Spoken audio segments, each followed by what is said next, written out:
प्रधानमंत्री नरेंद्र मोदी कल आएंगे बांसवाड़ा। पंडित दीनदयाल उपाध्याय जयंती पर राजस्थान को बड़ी सौगात देंगे। बांसवाड़ा में 2800 मेगावाट की परमाणु विद्युत परियोजना सहित प्रदेश को 1,08,000 करोड़ रुपए के विकास कार्यों की सौगात देंगे प्रधानमंत्री नरेंद्र मोदी। 15,000 युवाओं को सरकारी नौकरी के नियुक्ति पत्र भी वितरित करेंगे। जोधपुर, बीकानेर और उदयपुर से नई ट्रेनों की शुरुआत करेंगे। मुख्यमंत्री भजनलाल शर्मा समेत प्रदेश के कई वरिष्ठ नेता इस दौरान मौजूद रहेंगे। तो प्रधानमंत्री नरेंद्र मोदी का बांसवाड़ा के दौरे पर आने वाले हैं प्रधानमंत्री नरेंद्र मोदी, और कई सौगातें एक बार फिर प्रदेशवासियों को मिलने वाली है। न सिर्फ प्रदेशवासियों को बल्कि देशवासियों के लिए भी जो है प्रधानमंत्री कई सौगातें यहां से देंगे। प्रधानमंत्री का महत्वपूर्ण दौरा, पंडित दीनदयाल उपाध्याय जयंती पर राजस्थान को कई बड़ी सौगातें देने जा रहे हैं प्रधानमंत्री नरेंद्र मोदी। बांसवाड़ा में 2800 मेगावाट की परमाणु विद्युत परियोजना सहित प्रदेश को 1,08,000 करोड़ के विकास कार्यों की सौगात देंगे। इसी के साथ जो नियुक्ति पत्र हैं वो भी यहां पर वितरित करेंगे। 15,000 युवाओं को सरकारी नौकरी के नियुक्ति पत्र वितरित करेंगे पीएम मोदी। चलिए बढ़ते आगे। मुख्यमंत्री रोजगार उत्सव कल बांसवाड़ा जिले में प्रधानमंत्री नरेंद्र मोदी के आतिथ्य में कार्यक्रम आयोजित होगा। राज्य भर में जिला मुख्यालयों पर एक साथ आयोजित होगा रोजगार उत्सव। जिला स्तरीय कार्यक्रम जिला परिषद के प्रथम तल स्थित हॉल में आयोजित होगा। पशुपालन विभाग के डीडी सुबोध दामोदर माटे को नोडल अधिकारी, राकेश कुमार वर्मा को सहायक नोडल अधिकारी नियुक्त किया गया है। जिले के नवचयनित अभ्यर्थियों को वेलकम किट और नियुक्ति पत्र वितरित किए जाएंगे। मुख्यमंत्री भजनलाल शर्मा नवनियुक्त कार्मिकों से वर्चुअली संवाद भी करेंगे।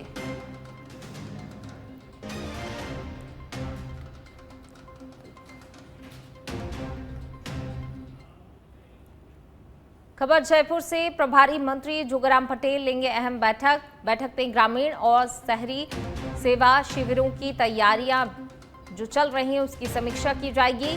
मंत्री फील्ड में जाकर ग्रामीण सेवा शिविरों का भी जायजा लेंगे।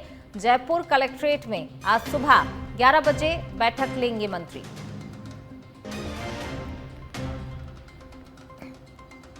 तो जिस प्रकार से लगातार जो है सेवा शिविर चलाए जा रहे हैं उसका जायजा जो है मंत्री फील्ड में जाकर लेंगे। जयपुर कलेक्ट्रेट में आज सुबह 11 बजे जो है बैठक रखी गई है। तो मंत्री जोगाराम पटेल बैठक लेने वाले हैं।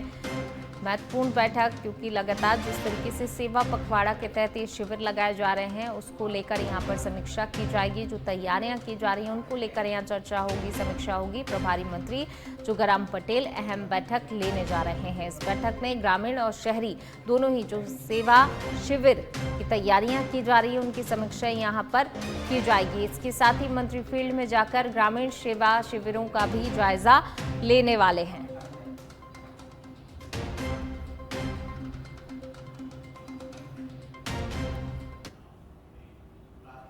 चलिए बढ़ते आगे। एसआई भर्ती को लेकर सुप्रीम कोर्ट में सुनवाई आज। राजस्थान हाई कोर्ट के आदेश को दी गई है चुनौती। हाई कोर्ट की डिवीजन बेंच ने भर्ती रद्द करने पर रोक लगाई थी। जस्टिस संजय करोल और जस्टिस मनमोहन की बेंच में सुनवाई होगी। तो हाई कोर्ट की डिवीजन बेंच ने भर्ती रद्द करने पर रोक लगाई थी। जस्टिस संजय करोल और मनमोहन की बेंच में सुनवाई होगी। तो एक बार फिर जो है एसआई भर्ती को लेकर सुप्रीम कोर्ट में सुनवाई होनी है आज।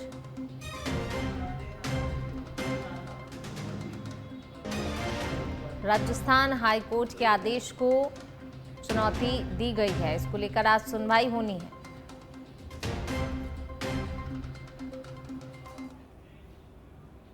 जयपुर एटीएस एसओजी मुख्यालय से बड़ी खबर। उप निरीक्षक भर्ती परीक्षा 2021 पेपर लीक प्रकरण में 3 प्रोबेशनर उप निरीक्षक गिरफ्तार किए गए हैं। परमेश चौधरी, मनोहर सिंह और मनोहर लाल को गिरफ्तार किया गया है। परमेश चौधरी हॉल प्रोबेशनर उप निरीक्षक पुलिस लाइन जिला टोंक में तैनात। मनोहर सिंह हॉल प्रोबेशनर उप निरीक्षक पुलिस लाइन कोटा शहर में तैनात और मनोहर लाल प्रोबेशनर उप निरीक्षक पुलिस लाइन जिला सिरोही में तैनात है। अब तक 59 उप निरीक्षक सहित कुल 130 अभियुक्तगण गिरफ्तार हो चुके हैं और एक बार फिर जो है देखिए 3 गिरफ्तारियां एक बार फिर हुई हैं। और ज्यादा बातचीत के लिए हमारे सहयोगी राकेश दाधीच हमारे साथ जुड़ गए हैं। राकेश, देखिए 3 गिरफ्तारियां एक बार फिर इस मामले को लेकर हुई हैं, क्या कुछ अपडेट इसको लेकर? देखिए, लगातार एसएसजी की जो टीम है वो प्रभावी कार्रवाई करती हुई नजर आ रही है, क्योंकि उप निरीक्षक भर्ती परीक्षा 2021 पेपर लीक जो प्रकरण है उसमें लगातार कई गिरफ्तारी पूर्व में भी हो चुकी थी और आज 3 जो उप निरीक्षक है उनको गिरफ्तार किया है, क्योंकि एक बड़ा रैकेट जो पेपर लीक प्रकरण में चल रहा था उनके खिलाफ जो प्रभावी कार्रवाई की जा रही है, क्योंकि पूरे प्रकरण को लेकर जो एडीजी वीके सिंह है वो मॉनिटरिंग करते हुए नजर आ रहे हैं। ये एक बड़ी सफलता मानी जा सकती है। जी, तमाम जानकारी को साझा करने के लिए। तो देखिए ये बड़ी खबर आपको बता रहे हैं, जहां पर देखिए उप निरीक्षक भर्ती परीक्षा 2021 को लेकर लगातार जो है इससे पहले भी गिरफ्तारियां हुई, 3 लोगों को एक बार फिर गिरफ्तार किया गया है।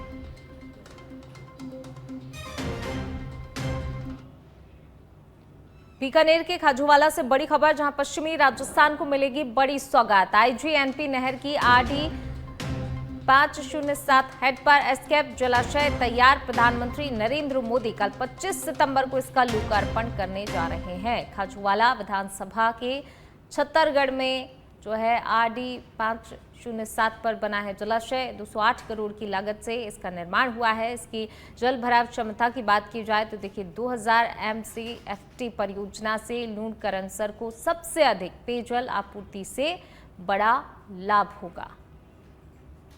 पश्चिमी राजस्थान को बड़ी सौगात कल मिलेगी। जालौर जिले के रानीवाड़ा विधायक रतन दिवासी और उनके परिवार को मिली धमकियों ने राजनीतिक गलियारों में चिंता की लहर दौड़ा दी है। मामले की गंभीरता को देखते हुए पूर्व सांसद देवजी पटेल ने मुख्यमंत्री को पत्र लिखकर देवासी परिवार की सुरक्षा सुनिश्चित करने की मांग की है। देवजी पटेल ने मुख्यमंत्री को पत्र में लिखा कि विधायक रतन दिवासी और उनके परिवार को पूर्ण सुरक्षा दी जाए, इसके साथ ही धमकी देने वालों के विरुद्ध शीघ्र कार्यवाही की जाए।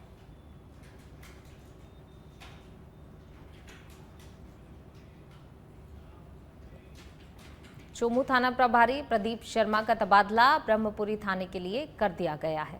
अपने कार्यकाल के दौरान प्रदीप शर्मा ने न केवल अपराध नियंत्रण में उल्लेखनीय सफलता हासिल की है, बल्कि समाज के विभिन्न वर्गों से संवाद बनाकर जन सहभागिता को बढ़ावा दिया। प्रदीप शर्मा अब ब्रह्मपुरी थाना जयपुर में अपनी नई जिम्मेदारी संभालेंगे।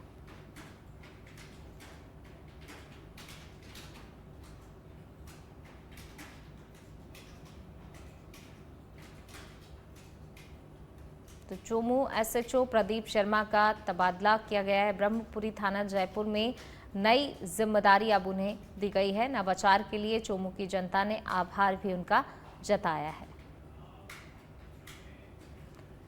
साचौर नगर पालिका क्षेत्र में शहरी सेवा शिविरों का आयोजन शुरू हो चुका है। ये शिविर 17 अक्टूबर तक चलने वाले हैं। राज्य सरकार और स्थानीय निकाय विभाग के निर्देश पर लगाए जा रहे इन शिविरों में लोगों को कई सुविधाएं एक ही स्थान पर उपलब्ध कराई जा रही हैं। नगर पालिका अधिशासी अधिकारी त्रिकमदान चारण ने बताया कि शिविरों के दौरान सफाई व्यवस्था सुधारने, स्ट्रीट लाइट दुरुस्त करने, क्षतिग्रस्त सड़क, पार्क और शौचालय की मरम्मत पर काम किया जाएगा। नगरपालिका प्रशासन ने आमजन से अपील की है कि वे अधिक से अधिक संख्या में शिविरों में पहुंचकर योजनाओं और सेवाओं का लाभ भी उठाएं। तो देखिए नगरपालिका में जो है सेवा शिविरों की शुरुआत हो गई है। 17 अक्टूबर तक जो है एक ही जगह पर लोगों को अब सुविधाएं मिलेंगी। जन कल्याणकारी योजनाओं को लाभ देने के लिए शहर सेवा शिविर 2025 लागू किया है, जिसमें कुल मिलाकर 23 सेवाएं दी जा रही है सरकार द्वारा। कृषि संबंधित में म्यूटेशन भरे जा रहे हैं, 91 पट्टी कार्रवाई है, 69 पट्टी कार्रवाई है, कब्जे के नियमन है, नामांतरण है, ये हो रहा है। उसके बाद में शहर में वार्ड वाइज सफाई व्यवस्था है, विकास कार्य है, लाइटिंग में रोशनी व्यवस्था है दुरुस्त करने के लिए, उसके लिए प्रयास किए जा रहे हैं। प्लस स्वच्छता अभियान के तहत कार्रवाई की जा रही है। सेवा पखवाड़ा भी चल रहा है, उसके तहत भी अच्छी कार्रवाई। राजधानी जयपुर में फ्यूजन रेसलिंग प्रो लीग की बेल्ट लॉन्चिंग और पोस्टर विमोचन का भव्य आयोजन किया गया। इस अवसर पर आयोजकों ने बताया कि लीग न केवल खेल भावना को बढ़ावा देगी बल्कि फिटनेस, नशा मुक्ति, महिलाओं की आत्मरक्षा और युवाओं को रोजगार से जोड़ने जैसे कई सामाजिक सरोकारों को भी साथ लेकर चलेगी। FPL दुनिया की पहली लीग आधारित प्रो रेसलिंग प्रतियोगिता होगी जिसमें भारत के साथ साथ अमेरिका, चीन, जापान, हांगकांग, नेपाल, ब्रिटेन और ऑस्ट्रेलिया के अंतर्राष्ट्रीय रेसलर्स हिस्सा लेंगे। तो वहीं महिला सशक्तिकरण और आत्मरक्षा को लेकर भी विशेष जागरूकता अभियान चलाए जाएंगे। में जो फ्यूजन रेसलिंग प्रो लीग है इसके अंदर करीबन 10 से 12 कंट्रीज पार्टिसिपेट कर रही हैं और इस गेम के अंदर हर टीम के अंदर इसमें 6 टीम्स हैं, दिल्ली, मुंबई, पंजाब, राजस्थान, हैदराबाद और मुंबई। तो ये जो 6 टीम्स हैं इसके अंदर हर टीम के अंदर करीबन 11 खिलाड़ी रहेंगे जिसमें से 4 फीमेल्स रहेंगी और बाकी मेल्स रहेंगे। 2 मेल और 2 फीमेल्स इसके अंदर रेसलर्स जो हैं वो विदेश से होंगे, बाकी इंडियंस होंगे। तो पहली बार ग्लोबल फ्यूजन रेसलिंग ने इस तरह का फॉर्मेट बनाया है जिसको हम लोग फ्यूजन रेसलिंग प्रो लीग के अंदर लॉन्च करने वाले हैं, जिसमें हमने एंटरटेनमेंट के साथ साथ उसको रूल्स एंड रेगुलेशन में बांधते हुए पॉइंट सिस्टम के हिसाब से गेम का रूप दिया। केंद्रीय कैबिनेट की अहम बैठक होनी है। आज प्रधानमंत्री नरेंद्र मोदी की अध्यक्षता में केंद्रीय कैबिनेट की बैठक होगी। GST रिफॉर्म के बाद पहली बैठक होने जा रही है। प्रधानमंत्री नरेंद्र मोदी की अध्यक्षता में आज केंद्रीय कैबिनेट की बैठक होगी। GST रिफॉर्म के बाद ये पहली बैठक होने जा रही है केंद्रीय कैबिनेट की, जिसकी अध्यक्षता प्रधानमंत्री नरेंद्र मोदी करेंगे।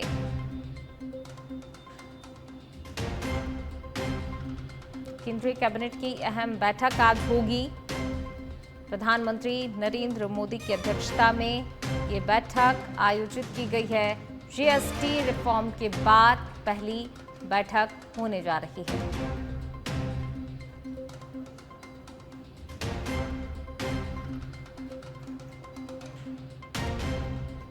प्रधानमंत्री नरेंद्र मोदी अध्यक्षता करेंगे। आज केंद्रीय कैबिनेट की बैठक होगी जिसमें GST रिफॉर्म के बाद जो है पहली बैठक। और जाहिर सी बात है जिस तरीके से GST की दरों में कमी की गई है, 2 स्लैब में जो है किया गया है, तो आगे किस तरीके से लोगों को जो है बताना है, किस तरीके से लोगों के बीच में GST के फायदे को गिनाना है, इस चीज़ को लेकर जाहिर सी बात है कि चर्चा ज़रूर होगी। स्त्री शक्ति महिला समूह के तहत झुंझुनू जिले का सबसे बड़ा डांडिया गरबा महोत्सव आयोजित हुआ। इस मौके पर अतिथियों ने मां दुर्गा की प्रतिमा के समक्ष दीप प्रज्वलित किया और पौधारोपण भी किया। कलाकारों ने गणेश वंदना पर नृत्य की प्रस्तुति दी।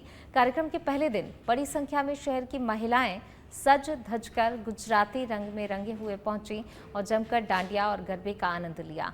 इसी क्रम में आज कई रोचक प्रतियोगिताएं होंगी। आयोजन के अंतिम दिन इन सभी प्रतियोगिताओं के परिणाम घोषित होंगे और विजेताओं को पुरस्कृत भी किया जाएगा। इसके अलावा लकी ड्रॉ भी निकाला जाएगा। तो देखिए, नवरात्रि का ये 9 दिन का पर्व और इस पर्व के दौरान जो है तमाम प्रतियोगिताएं भी आयोजित होती है, खासतौर से गरबा, डांडिया। और जो है अंतिम दिन जब होगा तो प्रतियोगिता को लेकर जो है फाइनल जो परिणाम हैं वो घोषित होंगे और जो विजेता होंगे उन्हें पुरस्कृत भी किया जाएगा। तो तरह तरह की प्रतियोगिताएं आयोजित की जा रही हैं, गरबा, डांडिया, इसके अलावा अन्य प्रतियोगिताएं भी जो हैं वो भी आयोजित हो रही हैं। एक तरीके से फैमिली का कार्यक्रम है। तो मिस डांडिया, ग्रैंड रानीरा, मिसेस डांडिया, ओल्डी ओल्डी काफी सारे बहुत सारे प्राइजेस रखे गए हैं जो अलग अलग कंपटीशन के लिए हैं। उसके अलावा भी जो कंपटीशन में पार्टिसिपेट नहीं कर रहे हैं उनके लिए भी बहुत सारे सरप्राइज प्राइज है। ये एक तरीके से फैमिली का कार्यक्रम है। तो मिस डांडिया, ग्रैंड रानीरा, मिसेस डांडिया, ओल्डी ओल्डी काफी सारे बहुत सारे प्राइजेस रखे गए हैं जो अलग अलग कंपटीशन। चलिए बढ़ेंगे आगे, बात अगली खबर की। त्योहारों पर गिफ्ट को लेकर केंद्र सरकार का आदेश। दिवाली पर सरकारी पैसे से तोहफे देने की परंपरा पर रोक लगाई गई है। दिवाली पर सरकारी पैसे से नहीं दे सकते हैं कोई भी गिफ्ट। वित्त मंत्रालय ने सभी मंत्रालयों और विभागों को पत्र भेजा है। दिवाली पर सरकारी पैसे से अब गिफ्ट नहीं दे सकते हैं। वित्त मंत्रालय ने सभी मंत्रालयों और विभागों को पत्र भी भेजा है, जिसमें बातों का जिक्र किया गया है और अब सरकारी पैसे से गिफ्ट नहीं दिया जा सकता है। त्योहार है और ऐसे में गिफ्ट को लेकर जो है केंद्र सरकार का आदेश आया। दिवाली पर सरकारी पैसे से तोहफे देने की परंपरा पर अब रोक लगाई गई है।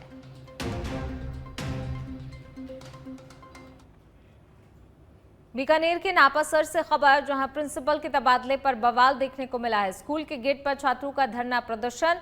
प्रिंसिपल डॉक्टर राकेश कुमार चौधरी का जैसलमेर तबादला करने पर नाराजगी जताई गई है। जल्द ही तबादला रद्द नहीं करने पर बड़े आंदोलन की भी चेतावनी दी गई है। छात्रों ने कहा, अल्प समय में प्रिंसिपल ने स्कूल का चेहरा बदला है। राज्य के सीनियर सेकेंडरी विद्यालय नापासर का मामला है।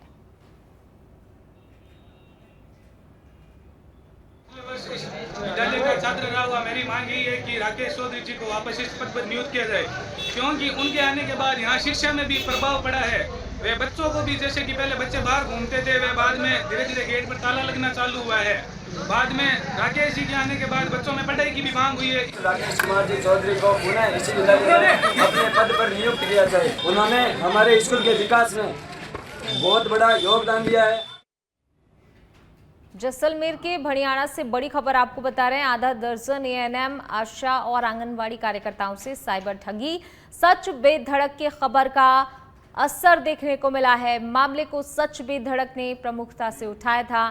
खबर चलने के बाद एक्शन में आई है भड़ियाणा पुलिस। क्षेत्र में ठगी की शिकार हुई महिलाओं की जानकारी जुटाई। वहीं थाना अधिकारी देवाराम गुदारा साइबर ठगों की तलाश में जुटे हैं। बाथरूम निर्माण की पहली किश्त डालने के नाम पर ठगी की वारदात को अंजाम दिया गया था। ठगी की गई थी। पुलिस ने और ग्रामीणों को जागरूक रहने की अपील की है।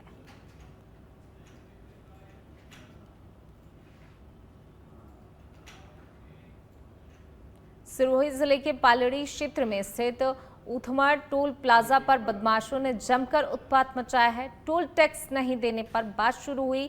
विवाद देखते ही देखते हिंसक झड़प में बदल गया। टोल कर्मियों के तहत गाड़ी रोकने पर गुस्साए बदमाशों ने लाठी डंडों से टोल प्लाजा पर हमला कर दिया। हमले में टोल बूथों पर लगे कांच, खिड़कियों और अन्य उपकरणों को भारी नुकसान पहुंचाया गया है। वहीं मौके पर मौजूद कर्मचारियों में दहशत फैल गई और अफरा तफरी का माहौल भी बन गया। घटना के बाद क्षेत्र में दहशत का माहौल देखा जा रहा है। सिरोही के पालड़ी से ये खबर आपको बता रहे हैं।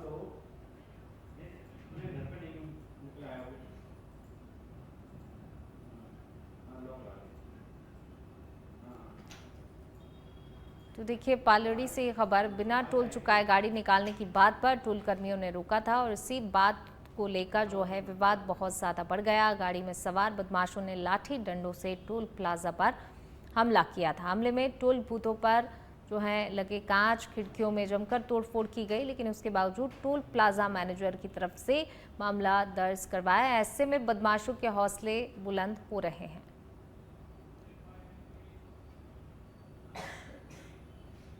बीकानेर जिले में 5 करोड़ रुपए की साइबर ठगी के सनसनीखेज मामले में पुलिस ने 681 पेज की चार्जशीट कोर्ट में पेश की, जो अब तक की बीकानेर जिले की सबसे बड़ी चार्जशीट मानी जा रही है। इस मामले में पुलिस ने 3 आरोपियों को गिरफ्तार कर न्यायिक हिरासत में भेज दिया है। चार्जशीट में 115 दस्तावेजों के साक्ष्य और 25 गवाहों के बयान शामिल किए गए हैं।